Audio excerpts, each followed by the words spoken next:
Dressed in his lighthouse service uniform circa 1880, Ted Panyatoff delights visitors young and old with the history of Hunting Island Lighthouse.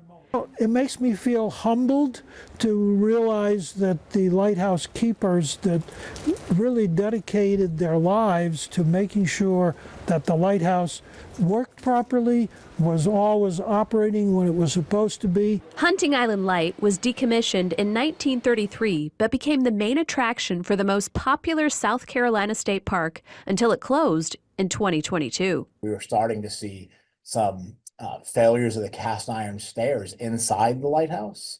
And it got to the point where small pieces were actually breaking off and falling. Paul McCormick, the South Carolina State Park Director, says restoring this gem is not only good for tourism, it's good for our history. Coastal tradition is rich in navigational history.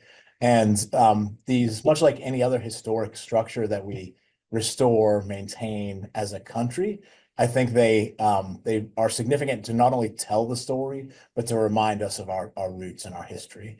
While crews work on the $3.2 million project, Ted, the lighthouse director for Friends of Hunting Island, is spearheading the renovation and relocation of the Fresnel light that once sat inside.